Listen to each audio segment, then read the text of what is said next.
بسم اللہ الرحمن الرحیم۔ السلام علیکم۔ Welcome to my YouTube channel آپ کی صحت۔ عورت کے حاملہ ہونے کے لیے ان باتوں کا پورا ہونا ضروری ہے۔ نمبر 1، منی ٹھیک سے فرج کے اندر داخل ہو۔ نمبر 2، منی میں کم از کم 2 کروڑ صحت مند نطفے موجود ہوں۔ نمبر 3، نطفوں کے لیے فرج کا ماحول ایسا ہو جس میں وہ زندہ رہ سکیں۔ اگر عورت کی فرج میں تیزابیت زیادہ ہوگی، جو کہ آج کل ہر 10 سے 7 عورتوں کو فرج میں تیزابیت کا مسئلہ ہے، عورت کی فرج میں اگر تیزابیت ہوگی تو نطفے مر جاتے ہیں اور بچے پیدا نہیں ہو سکتے۔ نمبر 4، سپرم بچہ دانی اور خصوصاً قاذف نالی میں پہنچ جائیں۔ نمبر 5، سپرم بار آوری کے لیے بیضہ پالیں۔ نمبر 6، بار آوری کے بعد بیضہ بچے دانی میں آ جائے۔ نمبر 7، موٹاپے سے بچے، خاص کر پیٹ اور ہیپس کو نہ بڑھنے دیں۔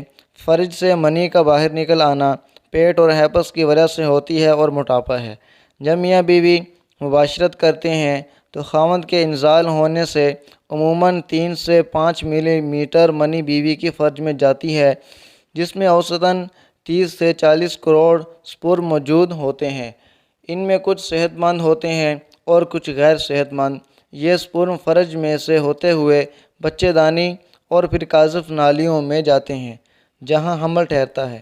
اگرچہ حمل کے لیے صرف ایک صحت مند سپرم کی ضرورت ہے، مگر ایک کا انڈے کو بار آور کرنے کے لیے مرد کی منی میں کم از کم 2 کروڑ کے لگ بھگ صحت مند سپرم موجود ہوں۔